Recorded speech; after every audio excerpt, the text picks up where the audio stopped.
Greetings. My name is Zoph, and I am the director of this show tonight, William Shakespeare's Twelfth Night. Thanks for your patience while we've got through some technical difficulties. We are now ready to bring you such an incredible show with such an incredible cast. We have actors from all over the known world joining us tonight in tonight's show. This is a first for the known world players. As many of you know, we perform every year at the Penzic War. This is our first time launching into the Zoom world to bring you a show. I just want to let you know that next year, the known world players will be doing Terry Pratchett's Weird Sisters. We're really thrilled to bring that to you. And the year after that, for Penzic 50, we will be doing Romeo and Juliet. Auditions will be held for that show at next Penzic 49. Thanks for watching. Have a wonderful time, and we are thrilled to bring you William Shakespeare's Twelfth Night.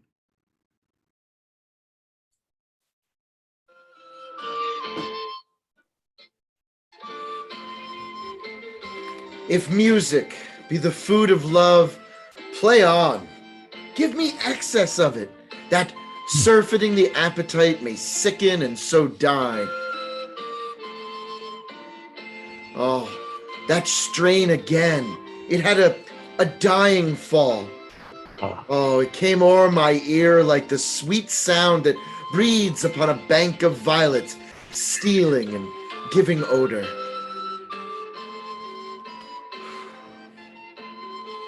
Enough. No more. 'Tis not so sweet now as it was before. Would you go hunt, my lord? What, Curio? The heart. Why, so I do, the noblest that I have.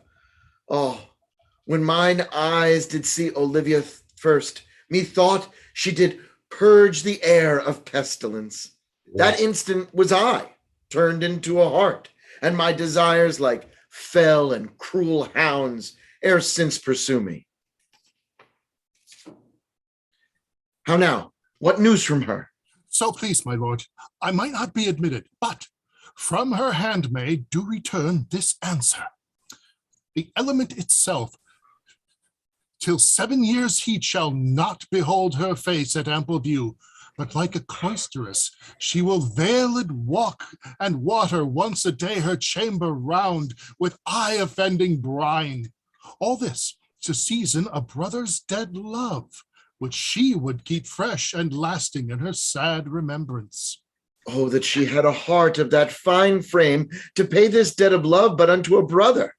How will she love when the rich golden shaft hath killed the flock of all affections else that live in her? When liver and brain and heart, these sovereign thrones, are all supplied and filled her sweet perfections with one self-king? Away, before me to sweet beds of flowers. Love thoughts lie rich when canopied with bowers. What country, friend, is this? This is Illyria, lady. What should I do in Illyria? My brother, he is in Elysium. Perchance he is not drowned. What do you think, sailor? It is perchance that you yourself were saved. Oh, my poor brother. And so perchance may he be. True, madam. And, to comfort you with chance, assure yourself that after our ship did split, when you and those poor numbers saved with you hung on our driving boat, I saw your brother, most provident in peril, courage and hope both teaching him the practice, bind himself to a strong mast that lived upon the sea, where, like Orion on the dolphin's back, I saw him hold acquaintance with the waves, so long as I could see. For saying so, there's gold. Mine own escape unfoldeth to my hope, whereto thy speech serves for authority, the like of him. Knowest this country? Ay, madam, well, for I was born and bred not 3 hours' travel from this very place. Who governs here? A noble duke in nature as in name. And what is his name? Orsino. Orsino. I've heard my father name him. He was a bachelor then. And so is now, or was so very late. But 4 months ago I went from hence, and then 'twas fresh in murmur, for, as you know what great ones do, the less will prattle of, that he did seek the love of fair Olivia. And what is she? A virtuous maid, the daughter of a count who died some 12 months since, then leaving her in the company of his son, her brother, who shortly also died, for whose dear love, they say, she hath abjured the sight and company of men.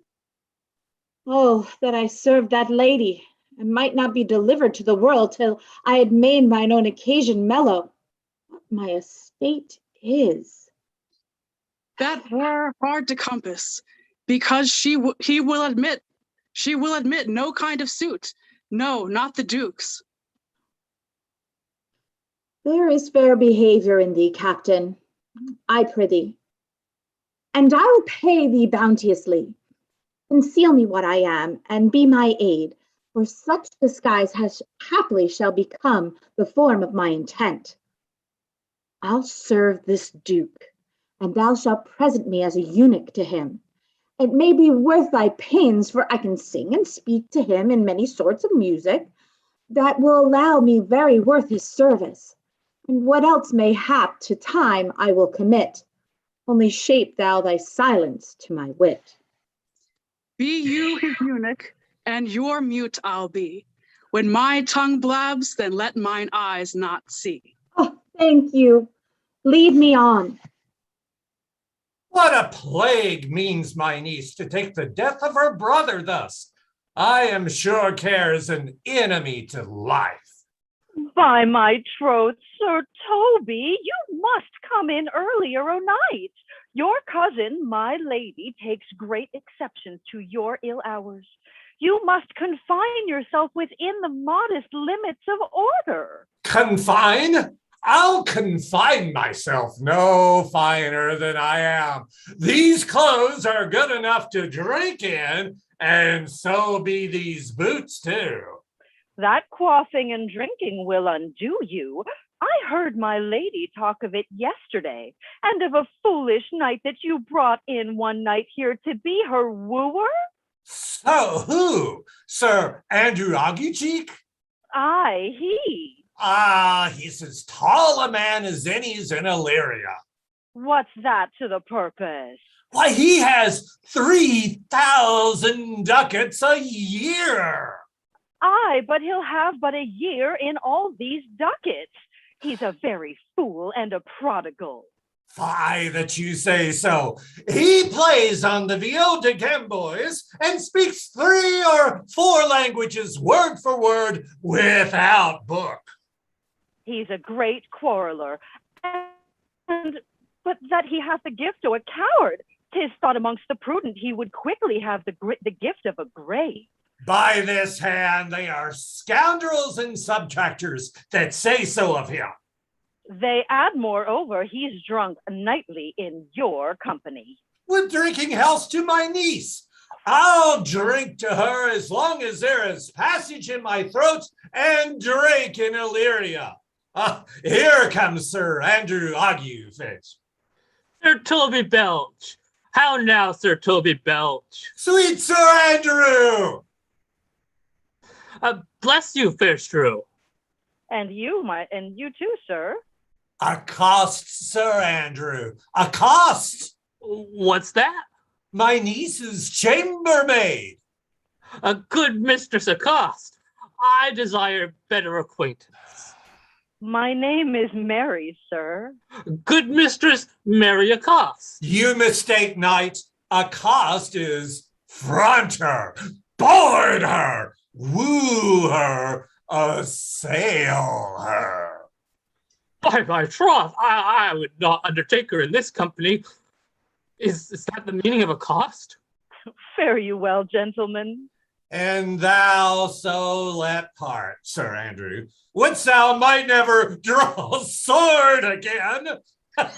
And you part so, mistress, I would I might never draw sword again. Fair lady, do you think you have fools in hand? Sir, I have you not. by the hand. Marry, but you shall have. And here's my hand. Oh, knight, when did I see thee so put down? Never in your life, I think. But I am a great eater of beef, and I think that has harmed my wit. No question. I'll ride home tomorrow, Sir Toby. Pourquoi, my dear knight? What is pourquoi? Do or not do? I would I had bestowed that time and tongues that I have in fencing, dancing, and bear baiting. Oh, had I but followed the art. Then hadst thou had an excellent head of hair. Why, would that have mended my hair? Past question, for thou seest it will not curl by nature. But it becomes me well enough, does it not? Excellent. It hangs like flax on a distaff, and I hope to see a housewife take thee between thy legs and spin it off. Faith, I'll home tomorrow, Sir Toby. Your niece will not be seen, or if she be, it's 4 to 1 she'll none of me. The Count himself here hard by woos her. She'll none of the Count. She'll not match above her degree, neither in estate, years, nor wit. I've heard her swear it. Tut, there's life in it, man. I'll stay a month longer. I'm a fellow of the strangest mind in the world. I delight in masks and revels sometimes altogether. Shall we set about some revels? What else shall we do? Were we not born under Taurus?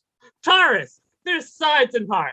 No, sir, it's legs and thighs. Ha! Let me see thee caper. Ha ha ha ha! Higher! Ha ha ha! Excellent.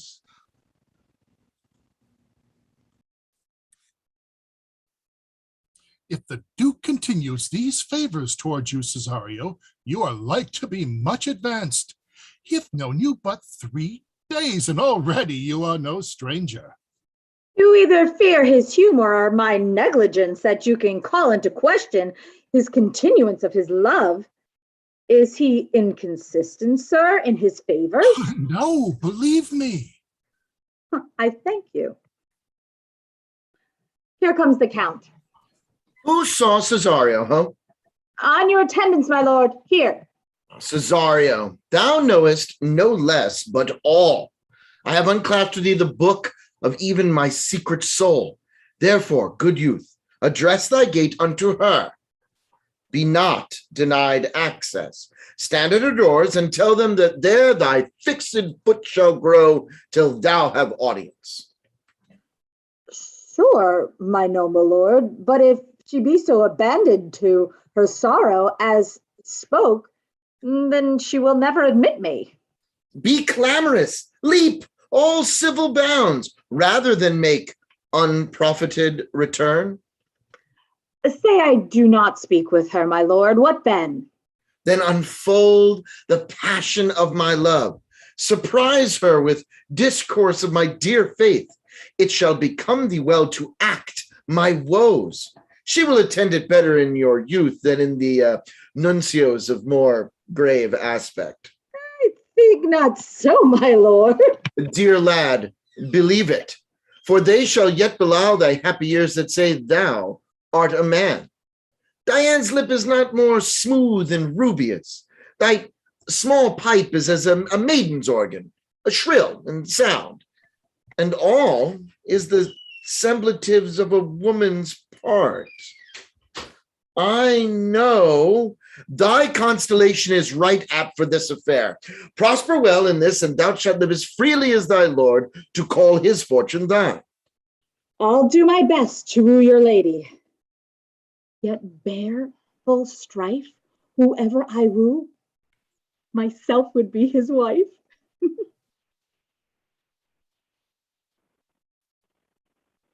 Nay, either tell me where thou hast been, or I will not open my lips so wide as a bristle may enter in way of thy excuse.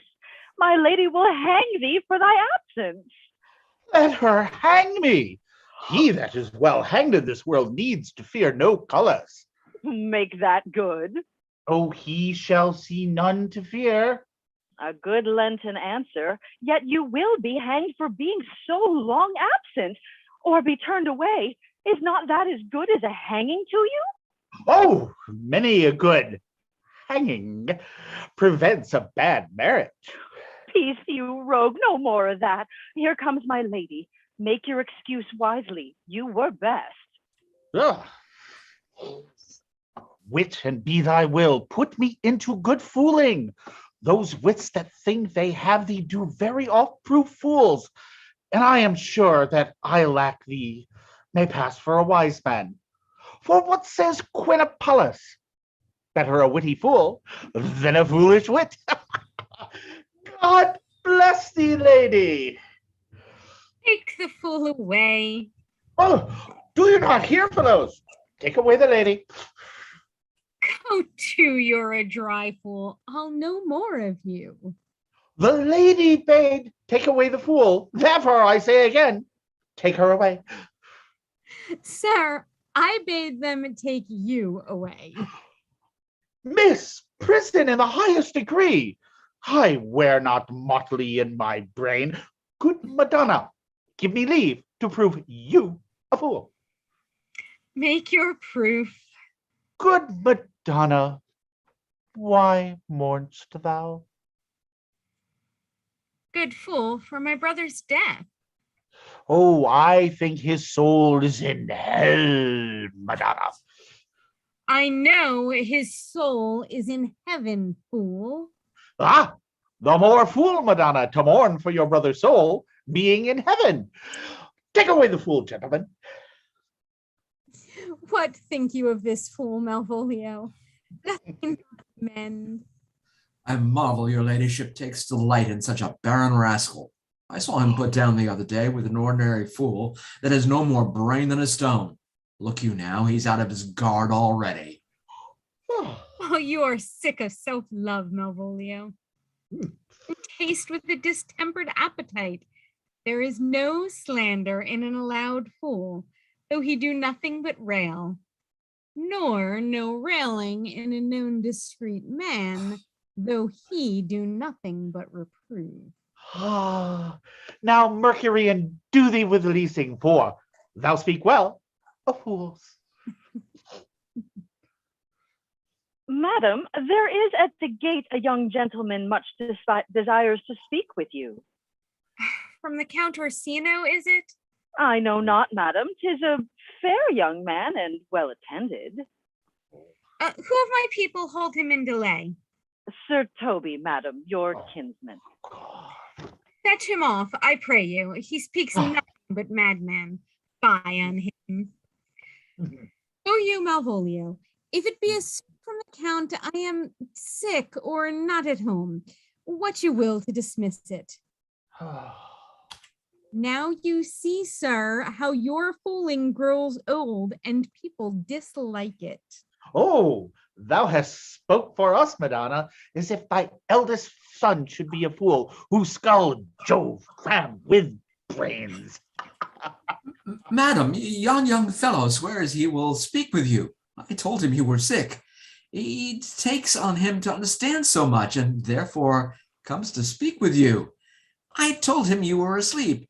He seems to have foreknowledge of that too, and therefore comes to speak with you. What is to be said to him, lady? He's fortified against any denial. Tell him he shall not speak with me. Has been told so, and he says he'll stand at your door like a sheriff's post and be the supporter to a bench, but he'll speak with you. What kind of man is he? Why, of mankind? What manner of man? Oh, very ill-mannered. He'll speak with you, will you or no? Of what personage and years is he? Oh, not yet old enough for a man, nor young enough for a boy, as a squash is before 'tis a peascod. 'Tis with him in standing water between boy and man. He's very well favored, and he speaks very shrewishly. One would think his mother's milk were scarce out of him. Let him approach. Call in my gentlewoman. Gentlewoman, my lady calls. Give me my veil. Come, throw it o'er my face. Will once more hear Orsino's embassy. The honorable lady of the house. Which is she? Speak to me, I shall answer for her. Your will? Most radiant, exquisite, and unmatchable beauty. I pray you, tell me if this be the lady of the house, for I never saw her, and I would be loath to cast away my speech, for besides that it's excellently well penned, I have taken great pains to con it. Whence came you, sir? I can say little more than I have studied, and that questions out of my part. Good gentle one, give me your modest assurance, if you are the lady of the house, that I may proceed with my speech. Are you a comedian? No, my profound heart. And yet, by the very fangs of malice, I swear that I am not what I play. Are you the lady of the house? If I do not usurp myself, I am. Most certain. If you are she, then you do usurp yourself. For what is yours to bestow is not yours to reserve. But this is from my commission. I will on with my speech in your praise, then show you the heart of my message. Come to what is important in it. I'll forgive you the praise. Alas, I took great pains to study it, and it is poetical. It is more the like to be feigned. I pray you keep it in. I heard you were saucy at my gates and allowed your approach rather than wonder at you than to hear you. If you be not mad, be gone. If you have reason, be brief. It alone concerns your ear. Give us the place alone. We will hear this divinity. Now, sir, what is your text? Most sweet lady. A comfortable doctrine, and much may be said of it.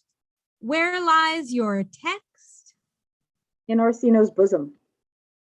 In his bosom? In what chapter of his bosom? To answer by the method, in the first of his heart. Oh, I have read it, and it is heresy. Have you no more to say? Good madam. Let me see your face. Have you any commission from your lord to negotiate with my face?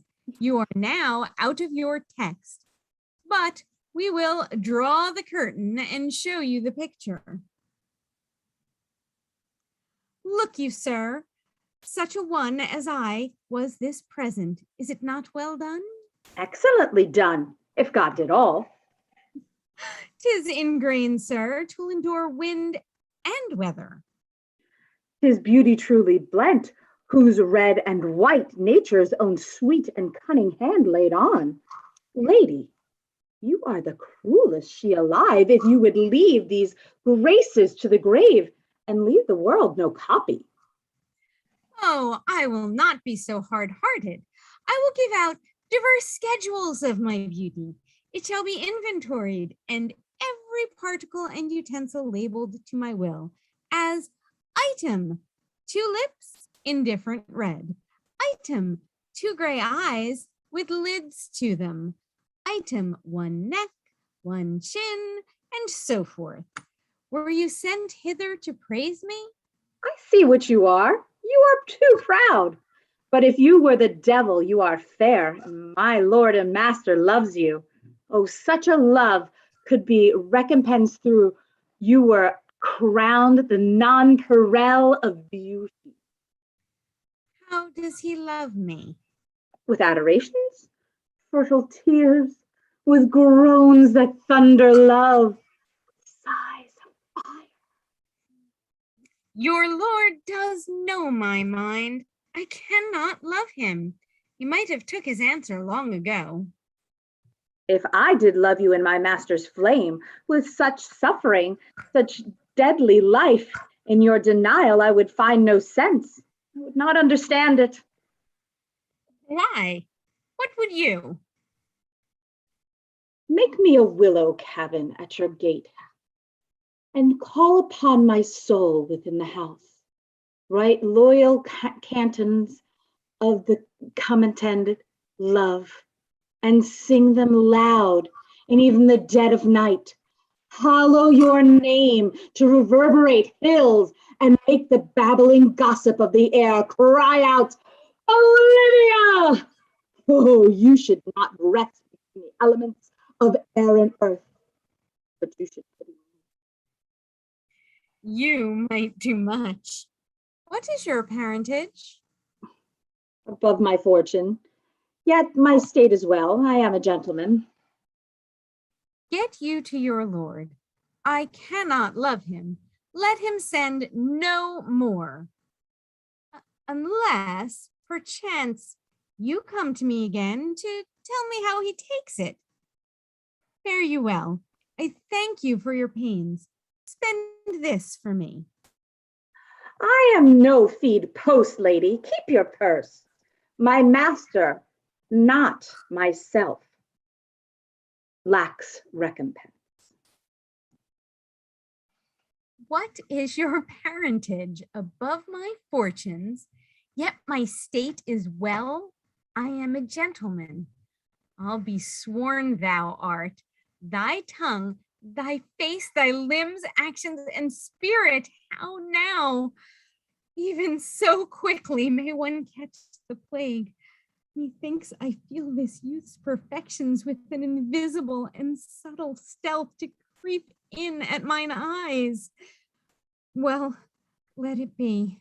What ho, Malvolio! Here, madam, at your service. Run after that same peevish messenger, the county's man. He left this ring behind him, and would I not tell him I'll none of it. Desire him not to flatter with his lord, nor hold him up with hopes. I am not for him. If that youth will come this way tomorrow, I'll give him reasons for it. Hie thee, Malvolio. Madam, I will. I do not know what, and fear to find mine eyes too great a flatterer for my mind. Fate, show thy forth. Ourselves we do not owe. What is decreed must be, and be this so. Will you stay no longer, nor will you not that I go with you? By your patience, now, my stars shine darkly over me. The malignancy of my fate might perhaps distemper yours. Therefore, I shall crave of you your leave, that I may bear my evils alone. Let me yet know of whither you are bound. You must know of me then, Antonio. My name is Sebastian, which I called Roderigo.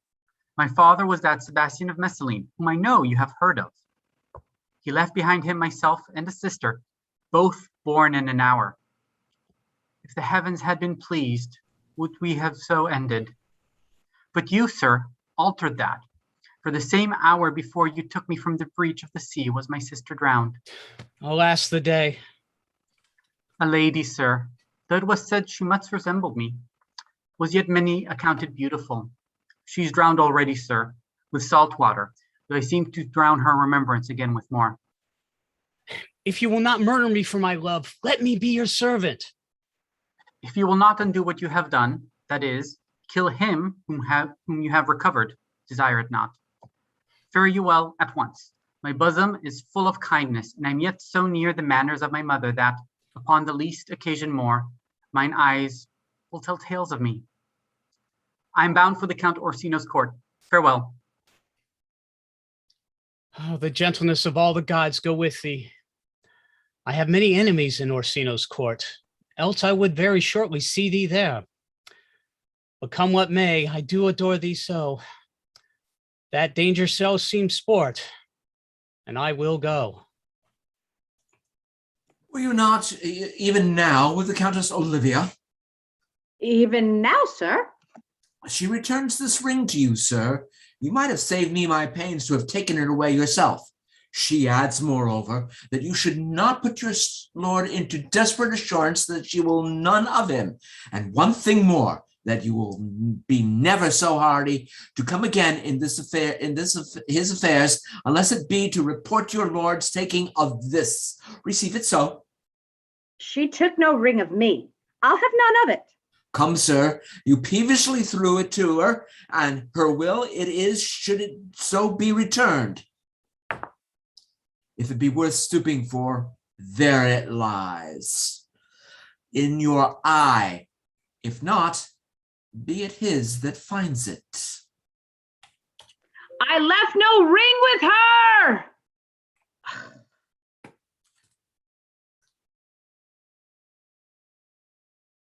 What means this lady? Ah, fortune forbid! My outsides have charmed her.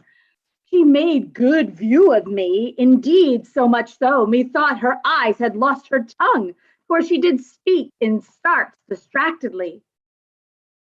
She loves me, sure! Ah, the cunning of her passion invites me, this churlish messenger. None of my lord's ring. Ah, why, he sent her none. I am the man, and if this be 'tis poor lady, she would better love a dream. How will this phage? My master loves her dearly, and I, poor monster, fond on him as much. And she mistakenly seems to dote on me. What will become of all this?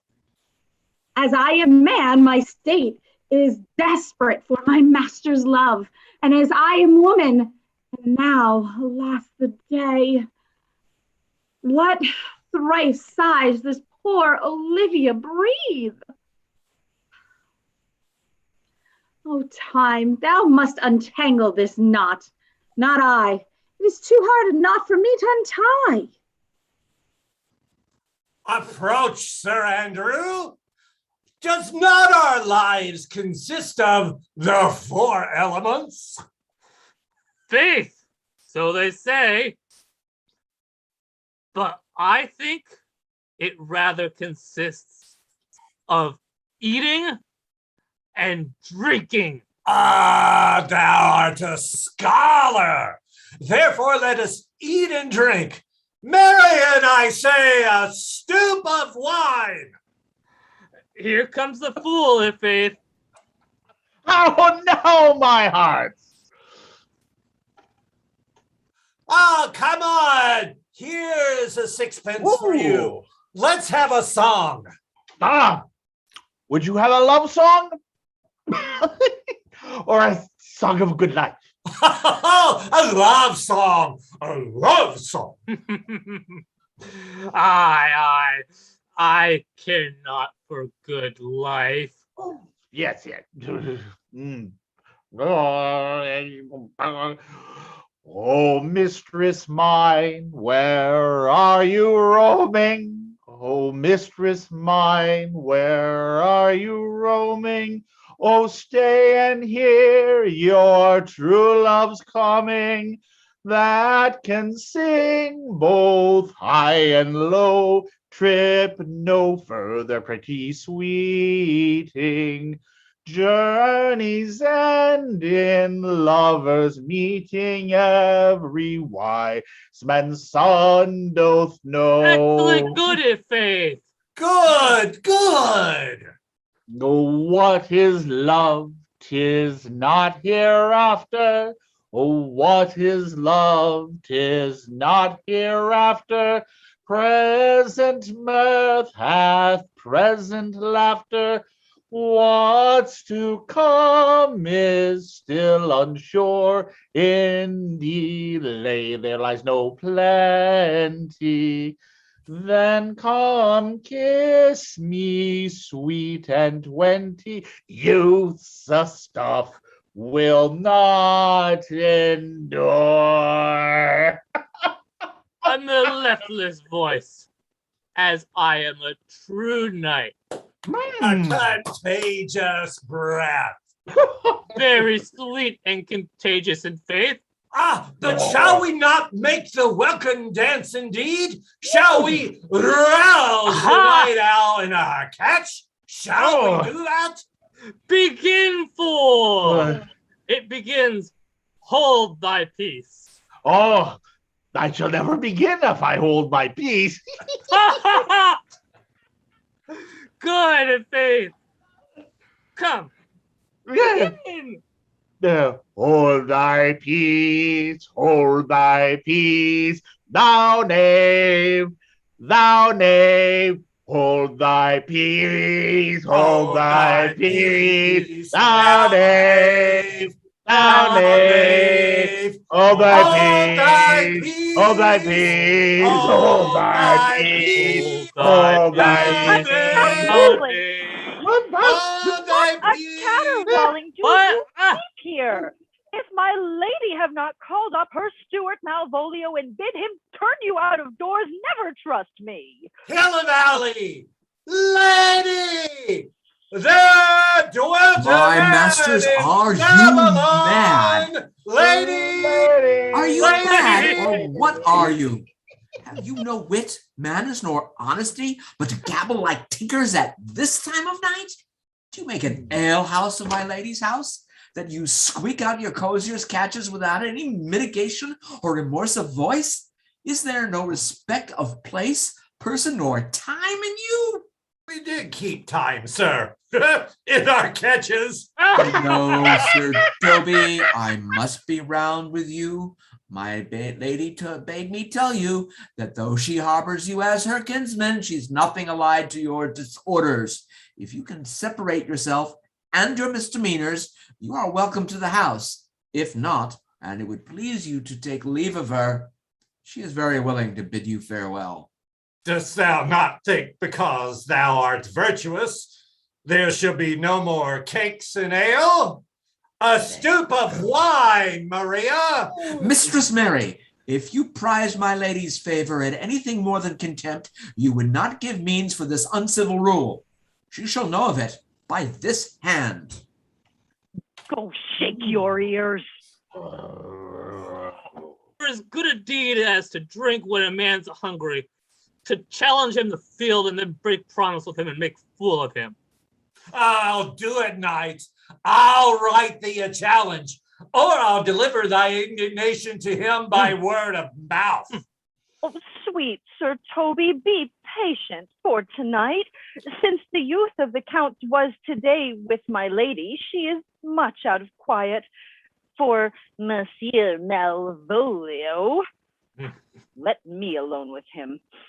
If I do not gull him into a nayword and make him a common recreation, do not think I have wit enough to lie straight in my bed.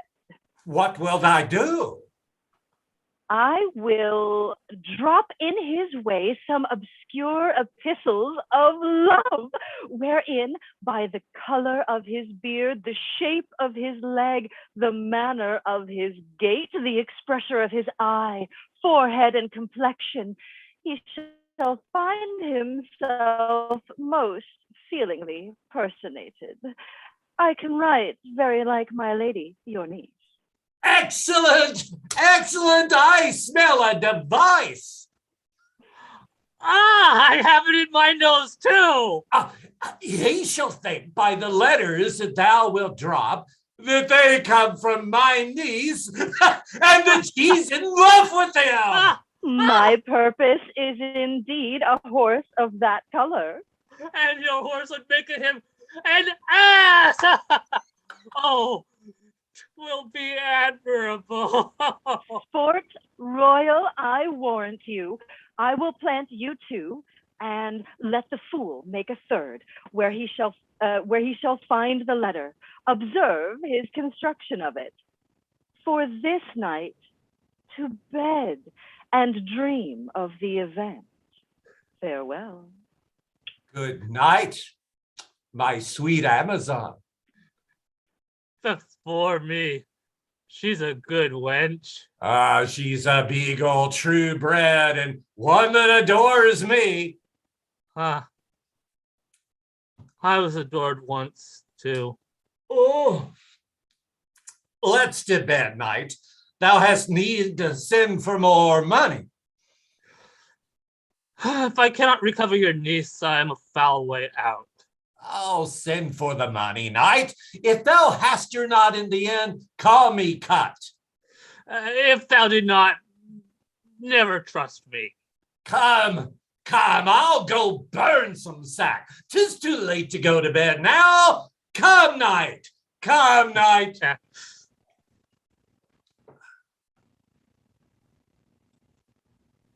Give us some music. Now, good morrow, friends. Now, good Cesaro, but that piece of song, that old and antique song we heard last night, methought it did relieve my passions much, more than light airs and recollected terms of these most brisk and giddy-paced times. Come, but one verse. He is not here, if it please your lordship. Who should sing it? Who was it? Festi, the jester. A fool that the Lady of Livia's father once took great delight in. He is about the house, though. Seek him out. And play the tune a while. Come hither, boy. If ever thou shalt love in the sweet pangs of it, remember me. For such as I am, all true lovers are, unstained and skittish in all motions else, save in the constant image of the creature that is beloved. How dost thou like the tune? It gives very echo to the seat where love is thrown. Thou dost speak masterly. My life upon it, young though thou art, thine eyes have stayed upon some favor that it loves. Hath it not, boy? A little, by your favor. What kind of woman is it? Of your complexion? Oh, she is not worth thee then. What years in faith? About your years, my lord. Too old, by heaven. Let still the woman take an elder than herself. So wears she to him. So sways she level in her husband's heart. For boy, however we do praise ourselves, our fancies are more giddy and unfirm, more longing, wavering, sooner lost and worn than women's are. I think it well, my lord. Oh, fellow, come. That song we heard last night. Ah.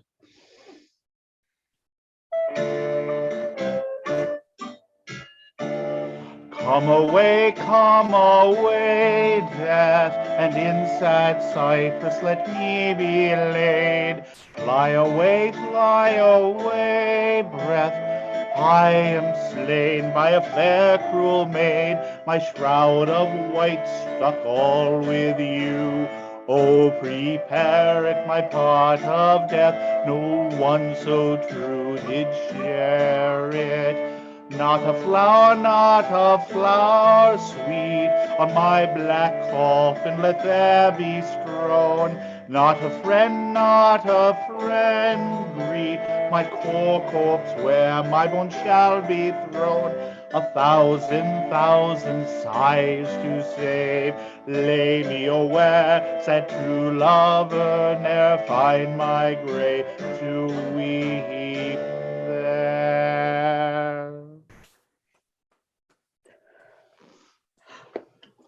There is for thy pains. Ah, no pain, sir. I take pleasure in singing, sir. I'll pay thy pleasure then. Oh, truly, sir, and pleasure will be paid one time or another.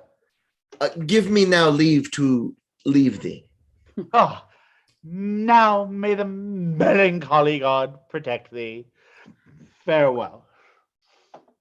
Let all the rest give place. Once more, Cesario, get thee to yond same sovereign cruelty. Tell her of my love, more noble than the world prizes not quantity of dirty lands. That parts that fortune hath bestowed upon her, tell her, I hold as giddily as fortune, but 'tis that miracle and queen of gems that nature pranks her and attracts my soul. But if she cannot love you, sir? I cannot be so answered. Sooth, but you must. Say that some lady, as perhaps there is, hath for you love as great a pang in heart as you have for Olivia. You cannot love her. You tell her so. Must she not then be answered? There is no woman's sides can bide the beating of so strong a passion as love doth give my heart. No woman's heart so big to hold as much. They lack retention. Alas, their love may be called appetite, but mine is as hungry as all the sea and can digest as much. Make no compare between the love the woman can bear me and that I bear Olivia. Aye, but I know. What dost thou know? Too well what love women to men may owe. In faith, they are as true as hard as we. My father had a daughter, loved a man, as it might be, perhaps, were I a woman, I should your lordship. And what's her history? A blank, my lord. She never told her love, but let concealment, like the worm in the bud, feed on the damask cheek. She pined in thought, and with green and yellow melancholy, she sat like Patience on a mountain, smiling at grief. Was this not love indeed? We men may say more, may swear more, but indeed our shows are more than will, for we prove much in our vows, but little in our love. But died thou thy sister of thy love boy? I am all the daughters of my father's house, and all the sons too, and yet I know not. Sir, shall I to this lady? Aye, that's the theme. To her, in haste, give her this jewel.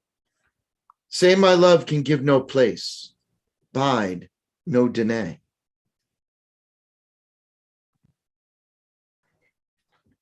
Come thy way, Signor Fabian.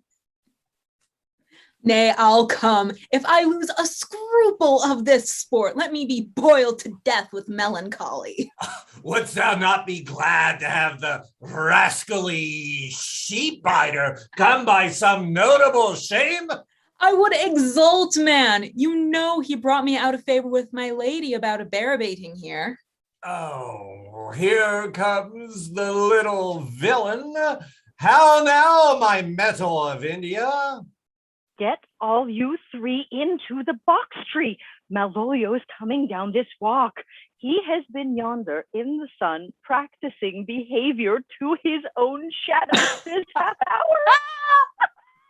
Observe him for the love of mockery, for I know this letter will make a contemplative idiot of him. Close, in the name of jesting.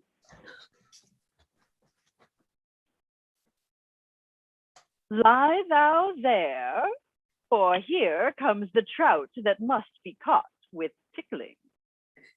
'Tis but fortune, all is fortune. Maria once told me she did affect me, and I have heard herself come thus near that she fancy it should be one of my complexion. Besides, she uses me with a more exalted respect than anyone else that follows her. What should I think on it? Here's an overweening rogue. Oh, peace. Contemplation makes a rare turkey cock of him. Look how he jets under his advanced plumes. Light, I could so beat the rogue. Peace, I say. To be Count Malvolio. Oh, rogue! Pistol him! Pistol him! Peace, peace. There is example for it. The Lady of the Strachey married the yeoman of the wardrobe. Oh, fie on him, Jezebel. Look how imagination blows him. Having been 3 months married to her, sitting in my state. Oh, for a stone bow to hit him in the eye. Calling my officers about me in my branched velvet gown, having come from a daybed where I have left Olivia sleeping. Fire and brimstone! And then to have the humor of state, and after a demure travel of regard, telling them I know my place as I would they should do theirs, to ask for my kinsman, Toby.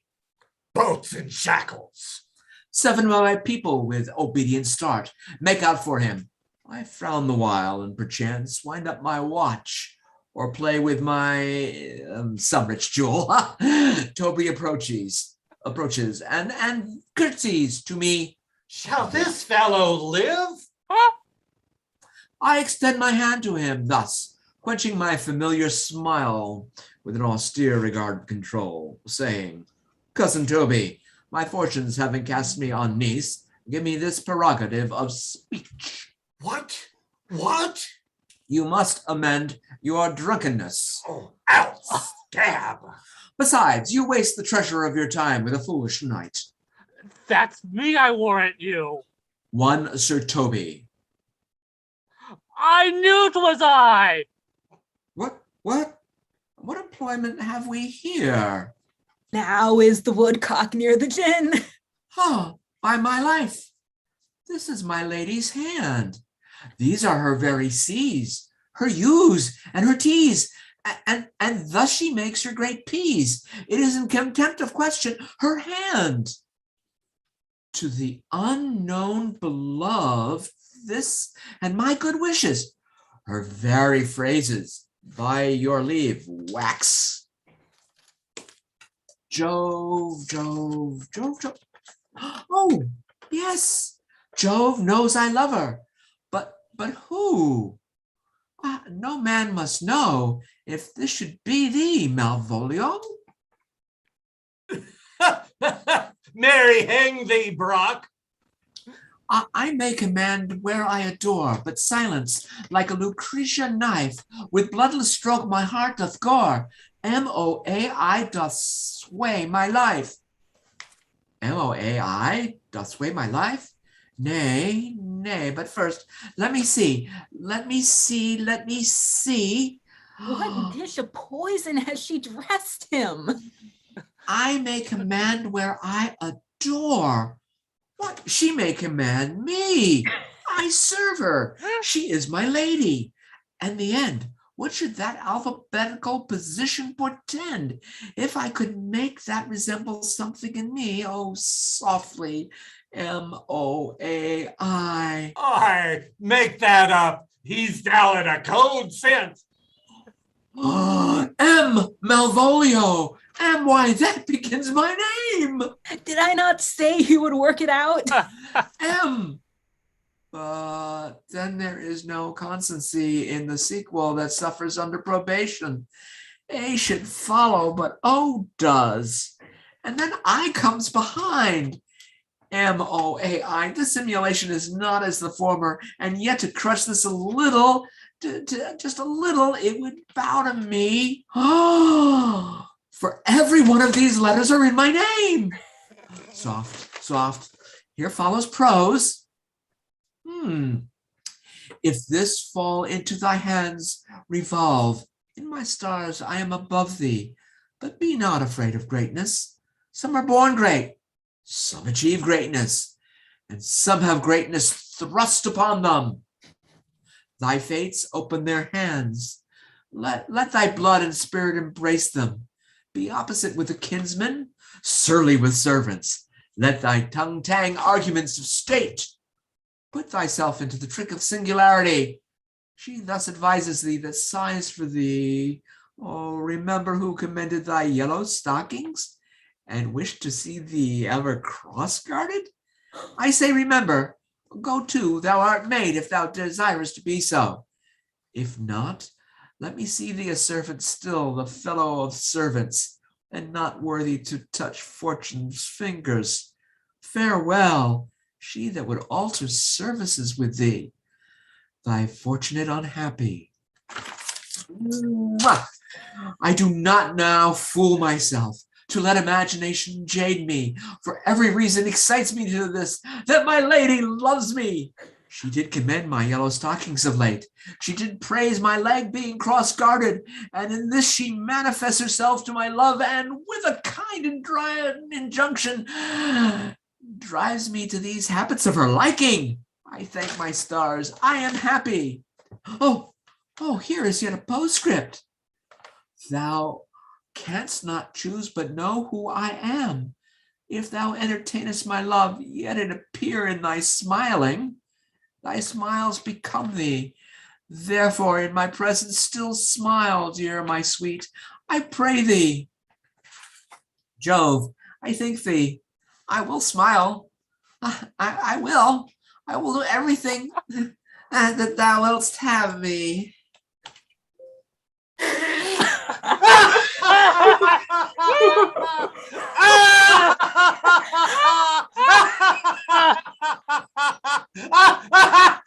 I could marry this wench for this device. Here comes my noble gull catcher. Ah, wilt thou set thy foot on my neck? Or on mine either. What, thou hast put him in such a dream that when the image of it leaves him, he must run mad. Nay, but say true, does it work upon him? Like Aquavita with a midwife.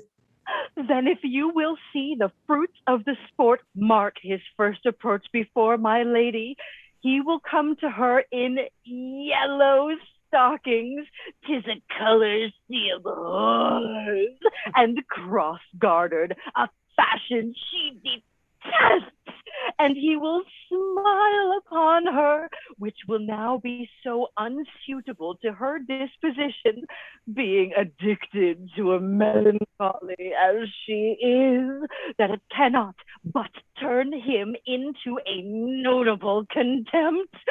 If you will see it, follow me. To the gates of Tartar, thou most excellent devil of wit.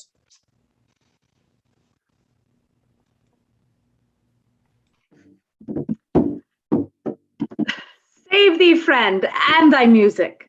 Art thou not the Lady Olivia's fool? No, indeed, sir. The Lady Olivia has no folly. She will keep no fool, sir, till she be married. I saw thee late at the Count Orsino's. Oh, foolery, sir, does walk about the orb like the sun. It shines everywhere. I would be sorry, sir, but the fool should be as oft with your master as with my mistress. I think I saw your wisdom there. Nay, hold. There's expense for thee. Oh, now Jove, in his next commodity of hair, send thee a beard. By troth, I tell thee, I'm always sick for one. Is the lady within? Would not a pair of these have bred, sir? Yes, but being kept together and put to good use. Ah, I would play Lord Pandarus of Phrygia, sir, to bring a Cressida to this Troilus. I understand you, sir. 'Tis well begged. Ah. My lady is within, sir. I will conster to them whence you come. Who you are and what you would are out of my welkin. I might say element, but the word is overworn.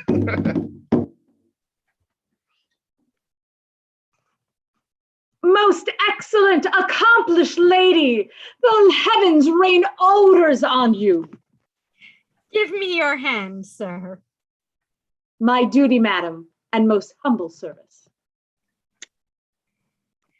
What is your name? Cesario is thy servant's name, fair princess. You're the servant to Count Orsino, youth.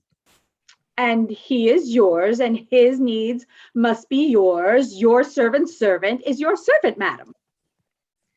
For him, I think not on him. For his thoughts, would they were blanks rather than filled with me. Madam, I come to whet you gentle thoughts on his behalf. Oh, by your leave, I pray you, I bade you never speak of him again. But would you undertake another suit? I had rather hear you to solicit that than music from the spheres. Dear lady. Stay, I prithee, tell me what thou thinkst of me. That you do think you are not what you are. If I think so, I think the same of you. Then think you right. I am not what I am. I would you were, as I would you have you be. Would it be better, madam, than I am? I wish it might. For now, I am your fool. Oh, what a deal of scorn looks beautiful in the contempt and anger of his lip. Cesario, by the roses of the spring, by maidenhood, honor, truth, and everything, I love thee. That maugre all thy pride, nor wit nor reason can my passion hide. Do not extort thy reasons from this clause, for that I woo thou therefore hast no cause, but rather reason thus with reason better. Love sought is good, but given unsought is better. By my innocence, I swear, and by my youth, I have one heart, one bosom, and one truth, and that no woman has, nor never none shall mistress of it be, save I alone. And so adieu, good madam, nevermore I will my master's tears to you deplore. Yet come again, for thou perhaps mayest move that heart which now abhors to like his love.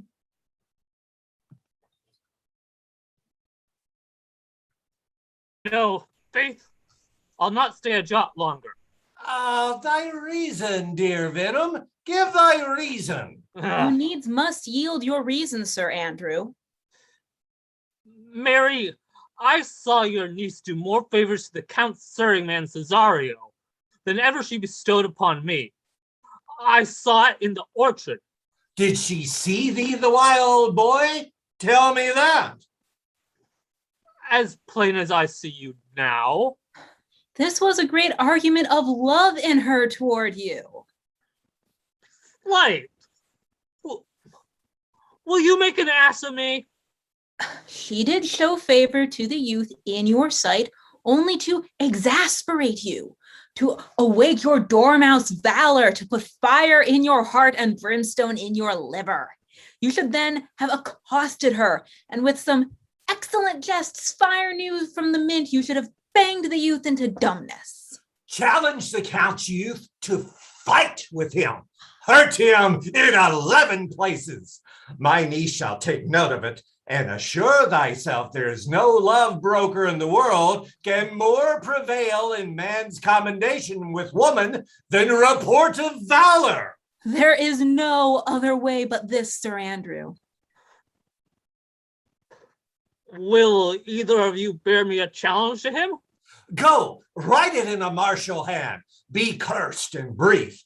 It's no matter how witty, so it be eloquent and full of invention. Go about it. Let there be gall enough in thy ink that thou write with a goose pen, no matter about it. We shall have a rare letter from him, but you'll not deliver it. Oh, never trust me then. And by all means, stir on the youth to an answer. I think oxen and wain ropes cannot hail him together.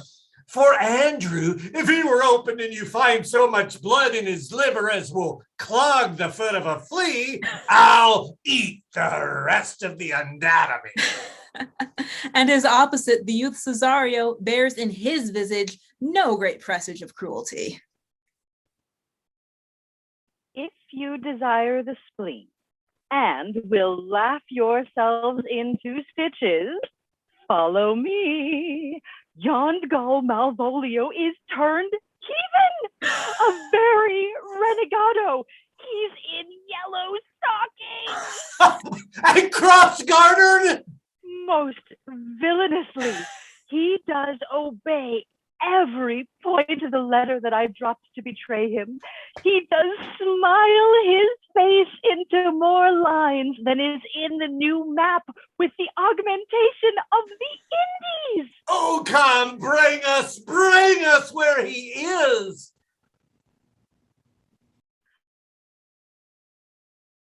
I would not by my will have troubled you, but since you make your pleasure of your pains, I will no further chide you. I could not stay behind you. My desire, more sharp than filed steels, did spur me forth. And not all love to see you, though so much as might have drawn one to a longer voyage. But jealousy what might befall your travel, being skilless in these parts, which to a stranger, unguided and unfriended, often prove rough and unhospitable. My willing love, the rather by these arguments of fear, set me forth in your pursuit.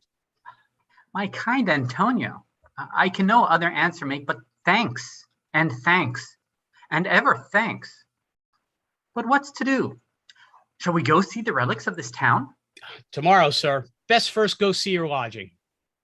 I'm not weary, and 'tis long till night. I pray you, let us satisfy our eyes with the memorials and the things of fame that do renown this city. Would you pardon me? I do not without danger walk these streets.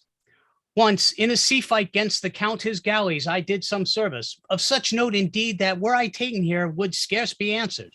Belike you slew a great number of his people? The offense is not of such a bloody nature, albeit the quality of the time and quarrel might well have given us bloody argument. Do not then walk too open. It doth not fit me. Hold, sir. Here's my purse. In the south suburbs at the Elephant is best to lodge. I will bespeak our diet whilst you beguile the time and feed your knowledge with the viewing of the town. There you shall have me. Why I your purse? Well, happily your eye should light upon some toy you have desired to purchase, and your store, I think, is not for idle market, sir. I'll be your purse bearer and leave you for an hour. To the Elephant. I do remember.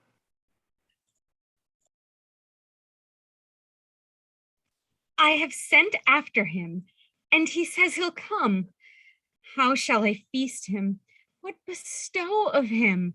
For youth is bought more oft than begged or borrowed. I speak too loud. Where is Malvolio? He is sad and civil and suits well for a servant with my fortunes. Where is Malvolio? He's coming, madam, but in a very strange manner. He is sure possessed, madam. Why? What's the matter? Does he rave? No, madam, he does nothing but smile. Your ladyship were best to have some guard about you if he come, for sure the man is tainted in his wits. Sweet lady, ho, ho. Smilest thou? I sent for thee upon a sad occasion. Sad lady? I could be sad. This does make some obstruction in the blood, this cross-gartering, but what of that? If it please the eye of one, it is with me as the very true sonnet is. Please one and please all. Why, how dost thou, man? What's the matter with thee? Not black in my mind, though yellow in my legs. It did come to his hands, and command shall be executed. I think we do know the sweet Roman hand. Wilt thou go to bed, Malvolio? To bed? Aye, sweetheart, and I'll come to thee. God comfort thee. Why dost thou smile so? How do you, Malvolio? Why appear you with this ridiculous boldness before my lady? Be not afraid of greatness. 'Twas well writ. What meanest thou by that, Malvolio? Some are born great. Huh? Some achieve greatness. What sayest thou? And some have greatness thrust upon them. Heaven restore thee. Remember who commended thy yellow stockings, Thy yellow stockings? and wished to see thee cross-gartered. Cross-gartered. Go to, thou art made, if thou desirest to be so. Am I made? If not, let me see thee a servant still. Why, this is very midsummer madness. Madam, the young gentleman of the Count Orsino's is returned. I could hardly entreat him back. He attends your ladyship's pleasure. I'll come to him. Good Maria, let this fellow be looked to. Where's my cousin Toby? Let some of my people have special care of him. I would not have him miscarry for half my dowry. Oh ho, do you come near me now? No worse man than Sir Toby to look to me. This concurs directly with the letter, and when she went away now, let this fellow be looked to? Fellow? Not Malvolio? Nor after my degree, but fellow? Why, everything adheres together, that no dram of scruple, no scruple of a scruple, no obstacle, no incredulous or unsafe circumstance, what can be said? Nothing that can come between me and the full prospect of my hopes. Which way is he, in the name of sanctity? If all the devils of hell be drawn in little, and Legion himself possessed him, yet I'll speak to him. Here he is, here he is. How is it with you, sir? How is it with you, man? Go off, I discard you. Let me enjoy my private. Go off. Lo, how hollow the fiend speaks within him. Did I not tell you, Sir Toby? My lady prays you have a care for him. Does she so? Go to, peace, we must deal gently with him. Let me alone. How do you do, Malvolio? How is't with you? Oh, pray God he be not bewitched. How now, mistress? Oh, Lord. Prithee, hold thy peace. This is not the way. Do you not see you move him? Let me alone with him. Aye, Biddy, come with me. Get him to say his prayers, good Sir Toby. Get him to pray. My prayers, minx? No, I warrant you, he will not hear of godliness. Go hang yourselves all, you are idle, shallow things. I am not of your element. You shall know more hereafter.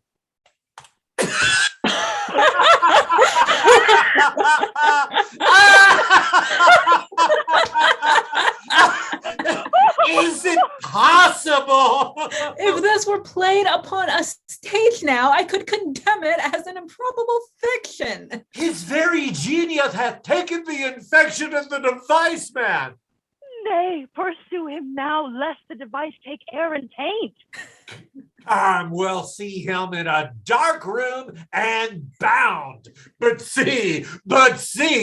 Oh, more matter for a May morning. Sir Andrew Aguecheek returns, my friends. Here's the challenge. Read it. I warrant there's vinegar and pepper in it. Is it so saucy? Aye, it is, I warrant. Do but read. Oh, give me. Youth, whatsoever thou art but a scurvy fellow. Good and valiant.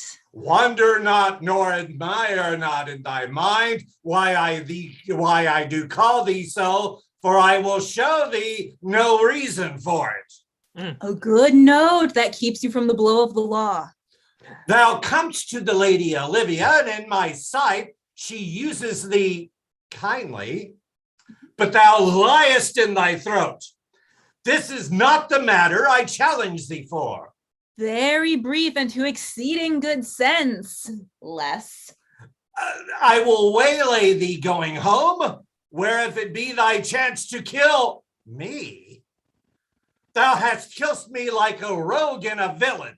Ah, still you keep in the windy side of the law. Good. Fare thee well, and God have mercy upon one of our souls. He may have mercy upon mine, but my hope is better, and so look to thyself, thy friend as thou usest him, and thy sworn enemy, Andrew Aguecheek. If this letter move him not, his legs cannot. I'll give it to him. You may have very fit occasion for it. He is now in some commerce with my lady, and will by and by depart. Go, Sir Andrew, scout me for him at the corner of the orchard. So soon as ever thou seest him, draw, and as thou drawest, swear horrible, for it comes to pass off that a terrible oath with a swaggering accent sharply twagged off gives manhood more approbation than ever proof itself would have earned him. Away!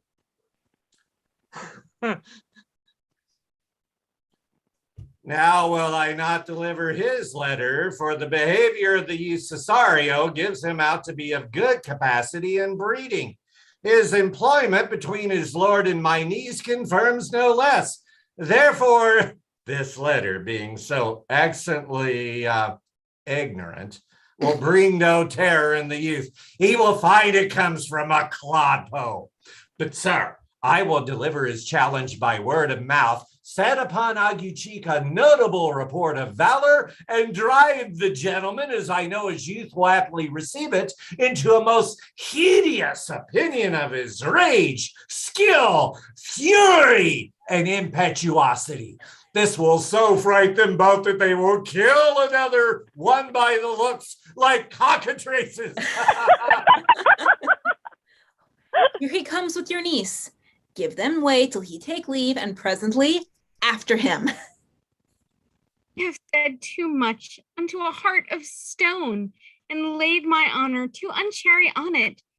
There's something in me that reproves my fault, but such a headstrong, potent fault it is that it but mocks reproof. With the same behaviors that your passion bears goes on my master's grief. Here, wear this jewel for me. 'Tis my picture. Refuse it not. It hath no tongue to vex you, and I beseech you, come again tomorrow. What shall you ask of me that I'll deny?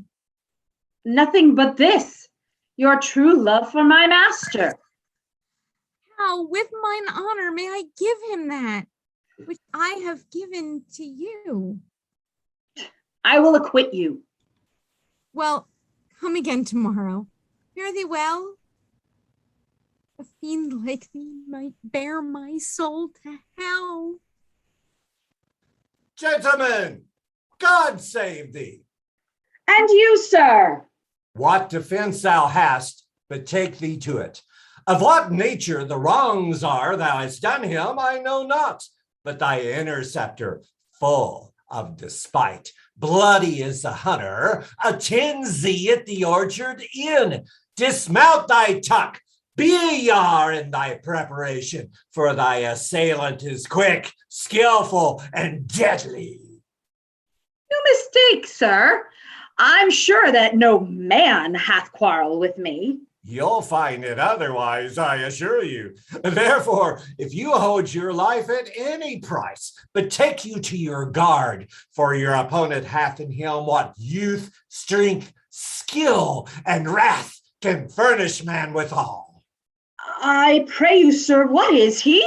He is a knight, but he is a devil in private brawl. Souls and bodies hath he divorced 3, and his incensement at this moment is so implacable that satisfaction can be none but pangs of death and sepulchre.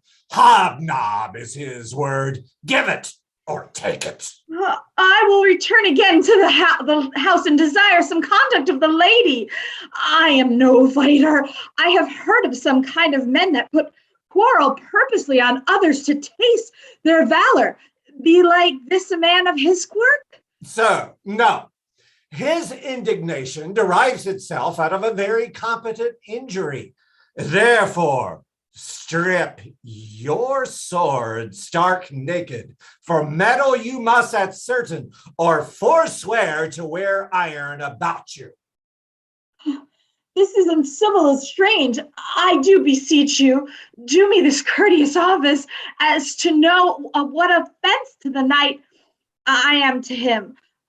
Is it something of my negligence, not of my purpose? I will do so. Signor Fabian, stay with this gentleman till my return. Pray you, sir, do you know of this matter? I know the knight is incensed against you, even to a mortal arbitrament, but nothing of the circumstance more. I beseech you, what manner of man is he? He is indeed, sir, the most skillful, bloody, and fatal opponent that you could possibly have found in any part of Illyria. Will you walk toward him? I will make your peace with him if I can. I shall be much bound to you for it. I am one that rather go with Sir Priest than Sir Knight, and I care not who knows much of my mettle. Why, man, he's a very devil. I've not seen such a furigo. Pox on it. I'll not meddle with him. Aye, but he will not now be pacified. Fabian can scarce hold him yonder. Plague on it. And I thought he had been valiant and so cutting in fence. I'd have seen him damned ere I'd have challenged him. I'll make the motion. Stand here. Make a good show on it. This shall end without the perdition of souls. Fabian, I persuaded him the use a devil. And he is as horribly conceited of him and pants and looks pale as if a bear were at his heels. There's no remedy, sir. He will fight with you for oath's sake. Marry, he hath better bethought him of his quarrel, and he finds it now ne'er scarce be worth talking of. Therefore, draw for the supportance of his vow. He protests he will not hurt you. Pray God defend me. A little thing would make me tell them how much I lack of a man. Come, Sir Andrew, there's no remedy. Come on, to it. Pray God he keep his word. I do assure you, 'tis against my will. Put up your sword. If this young gentleman hath done offense, I take the fault on me. If you offend him, I for him defy you. You, sir? Why, what are you? One, sir, that for his love dares yet do more than you have heard him brag to you he will. Nay, if you be an undertaker, I am for you. Oh, good Sir Toby. You. Hold, here come the officers. I'll be with you anon. Pray, sir, put your sword up, if you please. Marry, sir, I will. This is the man. Do thy office.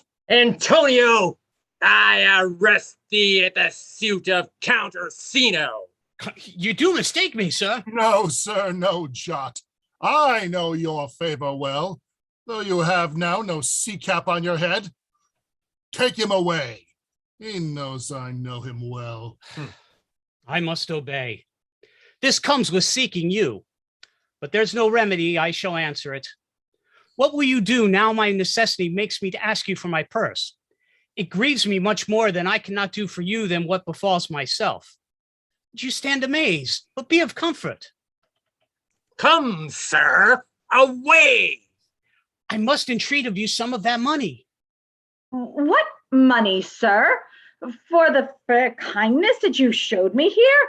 and part being prompted your present trouble, out of my lean and low ability, I'll lend you something. My having is not much, and I'll make division of my present with you. Hold, there's half my coffer. Will you deny me now?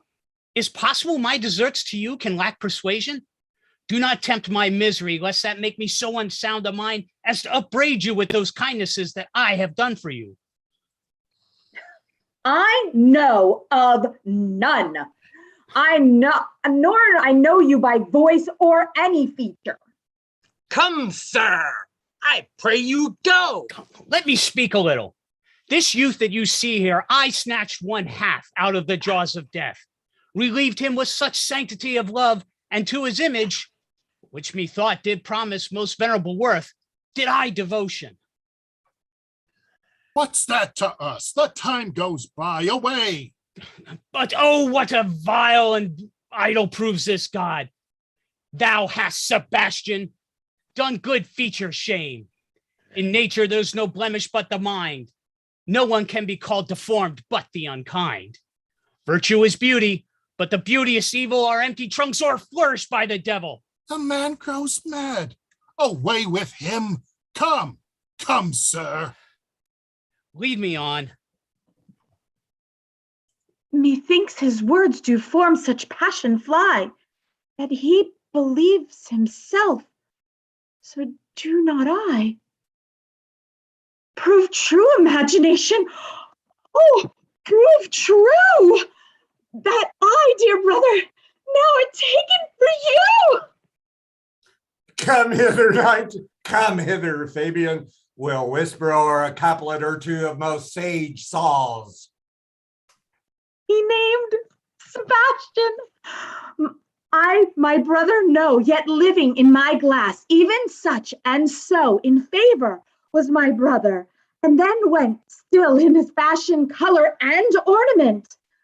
For I imitate, oh, if prove tempest are kind, and saltwater waves fresh in love.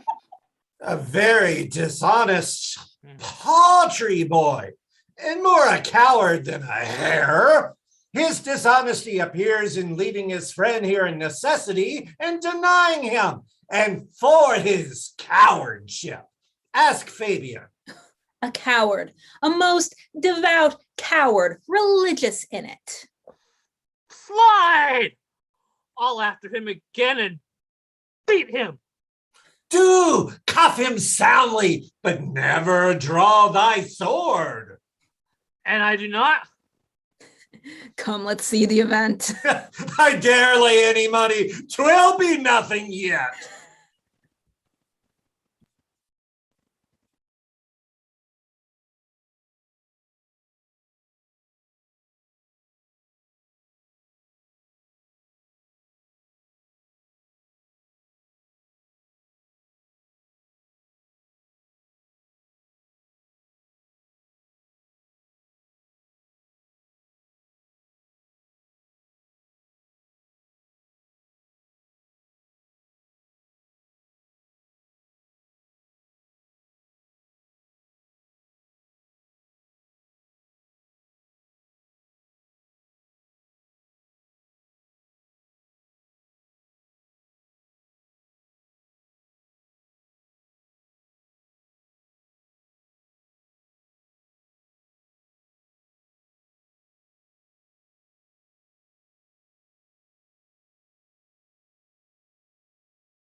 will you make me believe that I am not sent for you? Go to. Thou art a foolish fellow. Let me be clear of thee. Well held out of faith. No, I do not know you, nor am I not sent to you by my lady to bid you come speak with her, nor your name is not Master Cesario. Nor this is not my nose neither. Nothing that is so is so. I prithee, vent thy folly somewhere else. Thou knowest not me. Vent my folly? He has heard that word of some great man, and now applies it to a fool. Vent my folly? I prithee now, ungird thy strangeness, and tell me what I shall vent to my lady. Shall I vent to her that thou art coming? I prithee, foolish Greek, depart from me. There's money for thee. Ooh. If you tarry longer, I shall give worse payment. Now, sir, have I met you again? There's for you. Why, there's for thee. Ah. And there. Ah. And there. Ah. Are all the people mad? Hold, sir, or I'll throw your dagger over the house. Nay, let him alone. I'll go another way to work with him. I'll have an action of battery against him if there be any law in Illyria. Though I struck him first, yet it's no matter for that. Come on, sir. Hold. Let go thy hand. I will be free from thee. What wouldest thou now? Thou darest tempt me further. Draw thy sword. What? Nay, then, I must have an ounce or two of this Malapert blood from you. Hold, Toby, on thy life I charge thee, hold. Madam. Will it ever be thus? Ungracious wretch, out of my sight. Be not offended, dear Cesario. Rudesby, be gone. I prithee thee, gentle friend, let thy fair wisdom and not thy passion sway in this uncivil and unjust extent against thy peace. Go with me to my house, and hear thou there how many fruitless pranks this ruffian hath botched up, that thou thereby mayest smile at this. Thou shalt not choose but go, not deny. Beshrew his soul for me. He started one poor heart of mine in thee. What relish is in this? How runs the stream? Or I am mad. Or else this is a dream? Let fancy still my sense in leafy steep. If it be thus to dream, still let me sleep. Nay, come, I prithee. Would thou'st be ruled by me? Madam, I will. Oh, say so, and so be.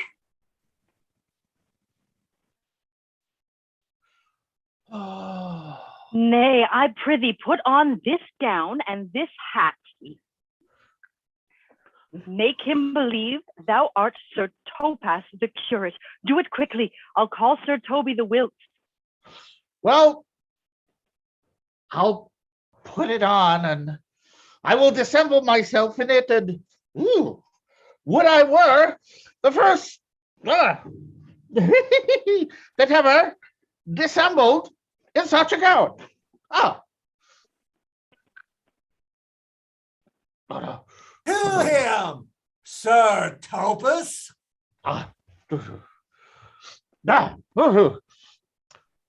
What ho, I say, peace in this prison. The knave counterfeits well, a good knave. Who calls there? Sir Topus, the curate. who comes to visit Malvolio the lunatic. Sir Topus, good Sir Topus, go to my lady. Out, hyperbolical fiend! How vexest thou this man? Talkest thou nothing but of ladies? Well said, Master Parson. Sir Topus, never was man thus wronged. Good Sir Topus, do not think I am mad. They have laid me here in hideous darkness. Oh, fie, thou dishonest Satan! Seest thou that house is dark? As hell, Sir Topus. Oh, madman, thou errest. I say, there is no darkness but ignorance, in which thou art more puzzled than the Egyptians in their fog. I am no more mad than you are. Make the trial in my constant question. What is the opinion of Pythagoras concerning wildfowl? That the soul of our grandam might happily inhabit a bird? And what thinkest thou of his opinion? I think nobly of the soul, and no way approve his opinion. Oh, very well, very well. Remain thou still in darkness. Thou shalt hold the opinion of Pythagoras, ere I will allow of thy wits. Very well, very well. Sir Topus, Sir Topus. My most exquisite Sir Topus. To him in thine own voice. Hey,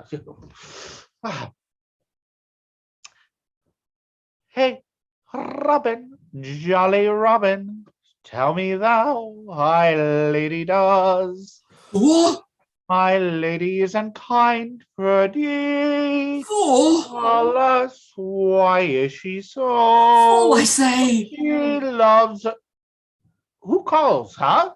Good fool, as ever thou wilt deserve well at my hand, help me to candle and pen, ink and paper. As I am a gentleman, I will live to be thankful to thee for it. Master Malvolio? Aye, good fool. Alas, sir, how fell you besides your 5 wits? Fool, there was never man so notoriously abused. I am as well in my wits, fool, as thou art. Well, then you are mad indeed. Oh, they have propertied me. Keep me in darkness. Send ministers to me, asses, and do all they can to face me out of my wits. I am as well in my wits as any man in Illyria. Well, a day that you were, sir. By this hand I am. Good fool, some ink, paper, and light, and convey what I will set down to my lady. It shall advantage thee more than ever the bearing of letter did. I will help you to it. I will fetch you light and paper and ink. Fool, I'll requite it in the highest degree. I prithee, begone!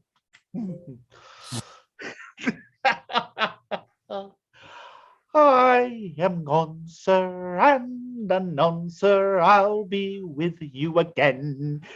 In a trice, like to the old vice, your need to sustain.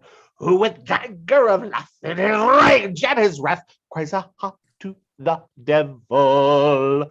Like a mad lad, pare thy nails, dead to good man devil.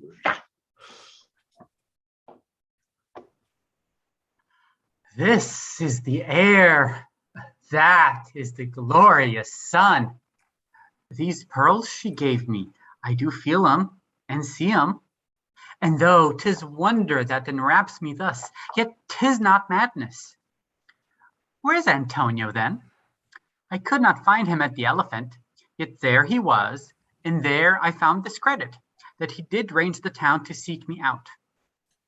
His counsel now might do me golden service, for though my soul disputes well with my sense that this may be some error, but no madness, yet doth this accident and flood of fortune so far exceed all instance, all discourse, that I am ready to distrust mine eyes and wrangle with my reason that persuades me to any other trust, but that I am mad, or else the lady's mad. There's something in it that is deceivable, But here, the lady comes. Blame not this haste of mine.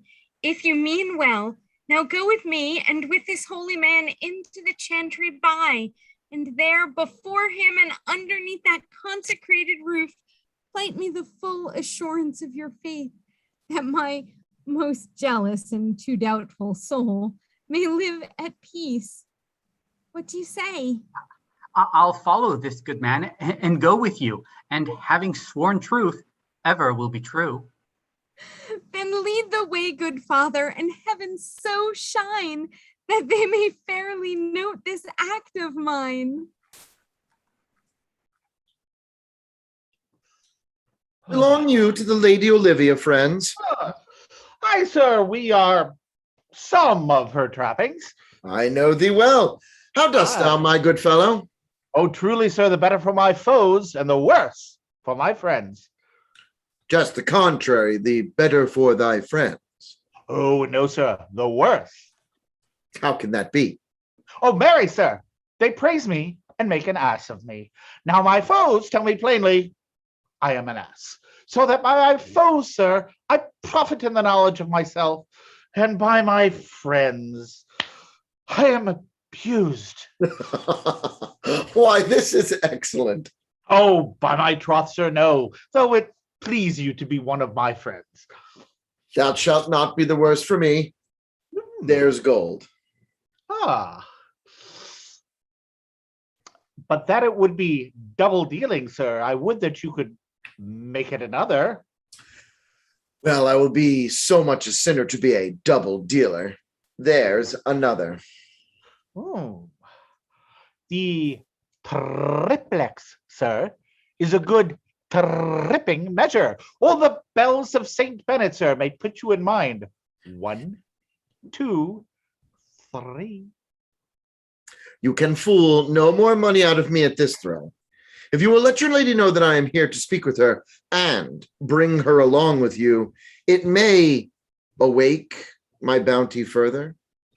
I go, sir.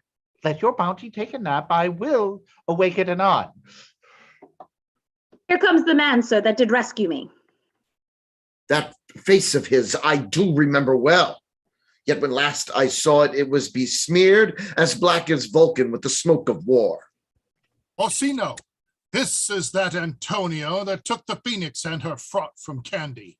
And this is he that did the tiger board when your young nephew Titus lost his leg.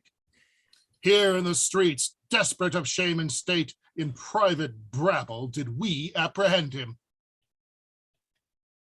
He did make kindness, sir, drew on my side, but in conclusion put strange speech upon me, and I know not twas but a distraction. Notable pirate, thou saltwater thief, what foolish boldness brought thee to their mercies, whom thou in terms so bloody and so dear hast made thine enemies? Orsino, noble sir, be pleased that I shake off these names you give me.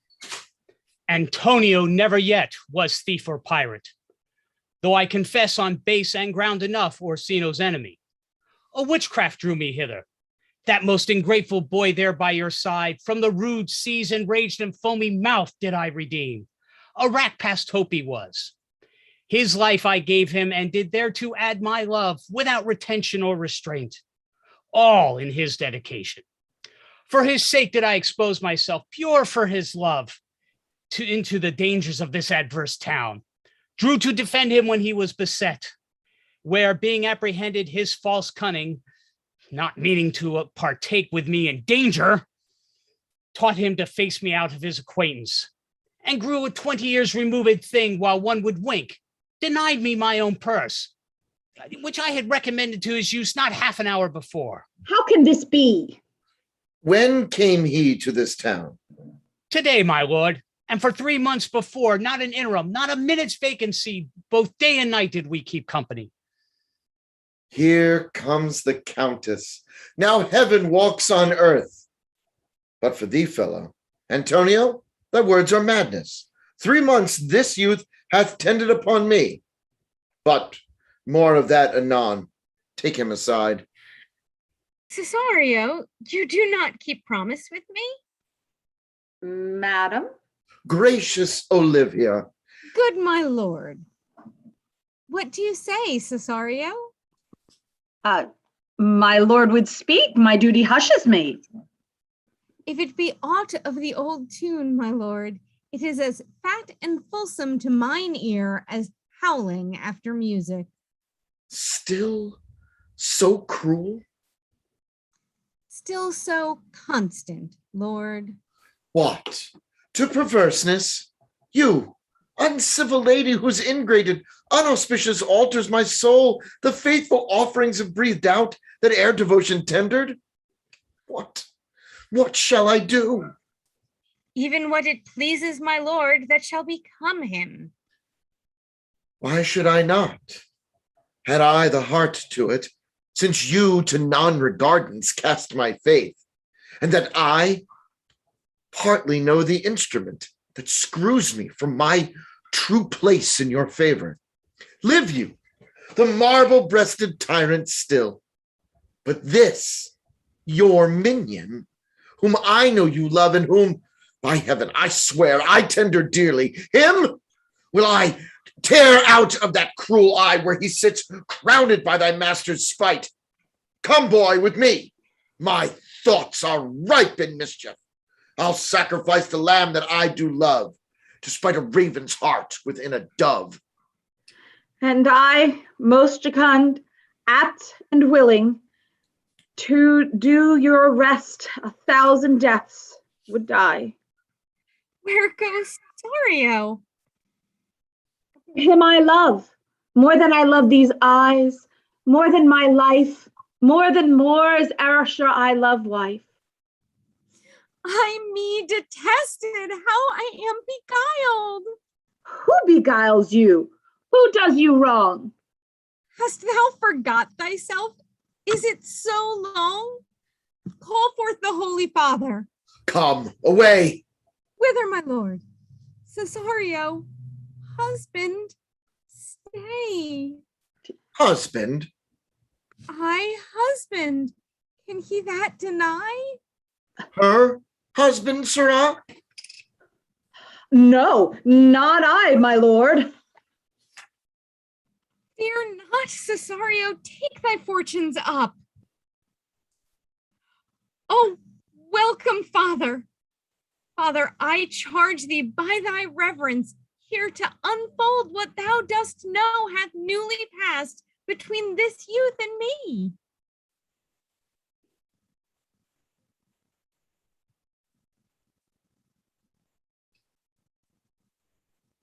Priest unmutes.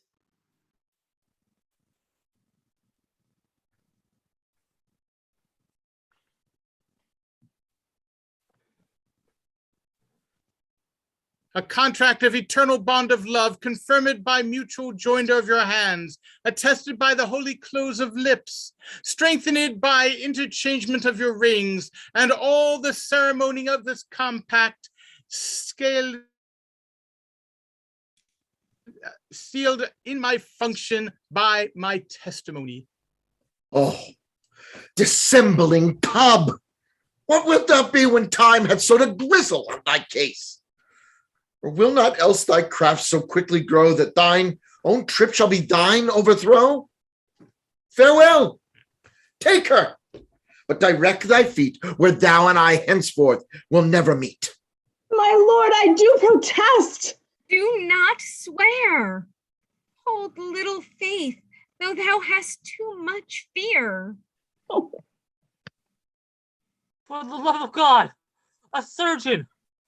Send one presently for Sir Toby. What's the matter?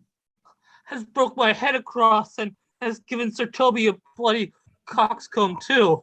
For the love of God, your help. I had rather than 40 pound that I were at home. Who has done this, Sir Andrew? The Count's gentleman, one Cesario. We took him for a coward, but he's the very devil incarnate. My gentleman Cesario. Odds lifelings! Here he is! You broke my head for nothing. Why do you speak to me? I never hurt you. You drew your sword upon me without cause, but I bespake you fair and hurt you not. Here comes Sir Toby halting. You shall hear more. How now, gentlemen? How is with you? That's all one has hurt me, and there's the end of it. Sot! Didst thou see Dick Surgeon? Sot! No, oh, he's drunk, Sir Toby. An hour agone. Then he's a rogue! I hate a drunken rogue. Away with him. Get him to bed and let his hurt be looked to. I am sorry, madam, I have hurt your kinsman. But had it been the brother of my blood, I must have done no less with wit and safety. You throw a strange regard upon me, and by that I do perceive it hath offended you. Pardon me, sweet one, even for the vows we made to each other but so late ago. One face, one voice, one habit, and two persons? A natural perspective. That is and is not. Antonio, oh my dear Antonio, how have the hours racked and tortured me since I have lost thee? Sebastian, are you? Fearest thou that, Antonio? How have you made division of yourself?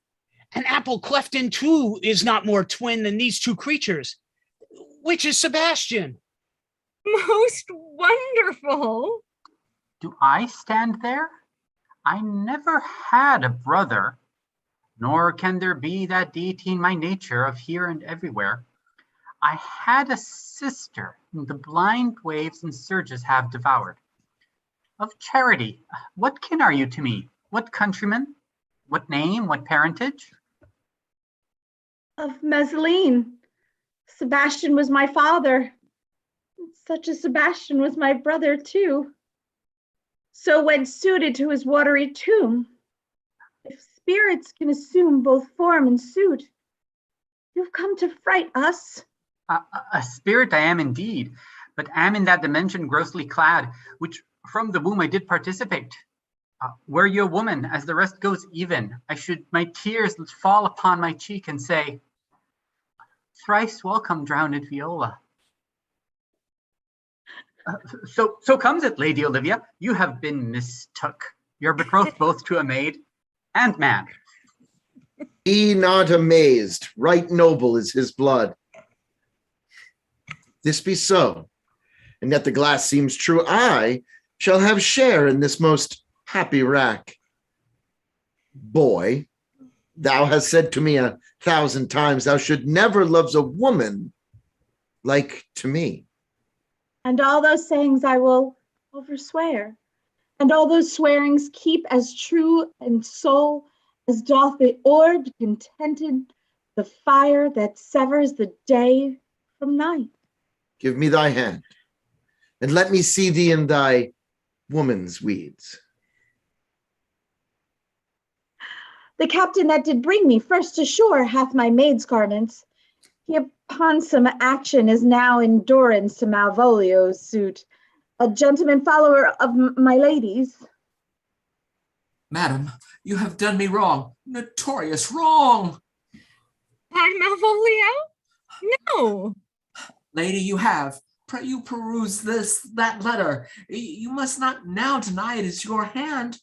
Write from it if you can, in hand or phrase, or say 'tis not your seal, not your invention.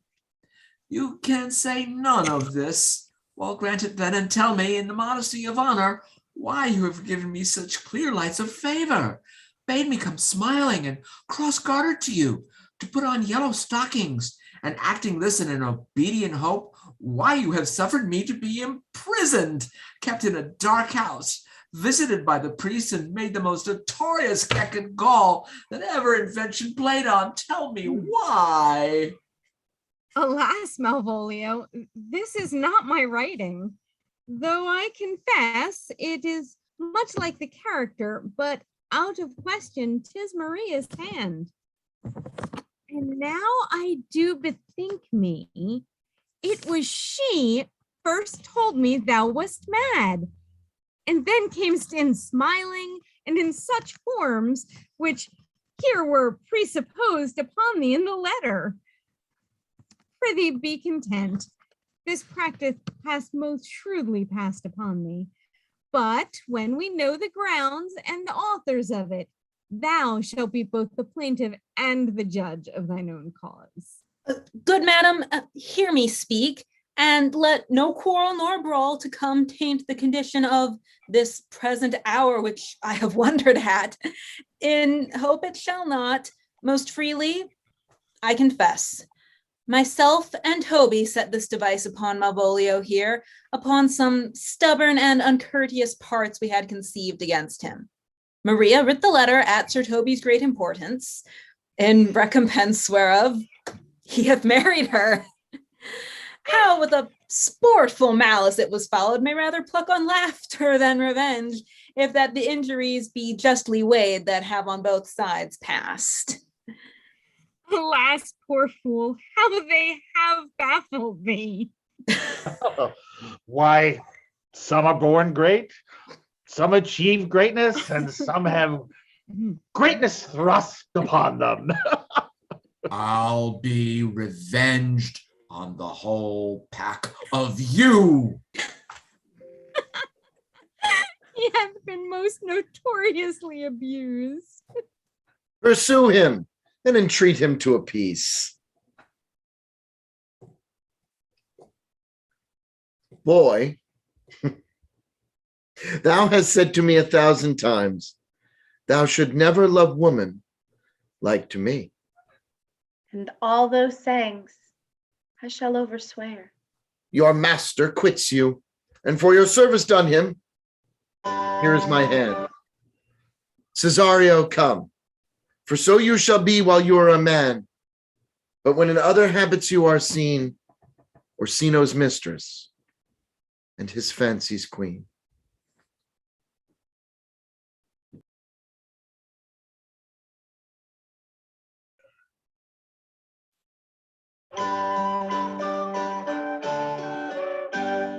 When that I was and a little tiny boy, with hey ho, the wind and the rain, a foolish thing was but a toy. For the rain, it raineth every day. But when I came to a man's estate, with hey ho, the wind and the rain, 'gainst knaves and thieves men shut their gate. For the rain, it raineth every day. But when I came, alas, to wive, with hey ho, the wind and the rain, by swaggering could I never thrive. For the rain, it raineth every day. But when I came unto my beds, with hey ho, the wind and the rain, with tosspots still had drunken heads. For the rain, it raineth every day. A great while ago the world begun, with hey ho, the wind and the rain. But that's all, 1 hour play is done, and we'll strive to please you every day.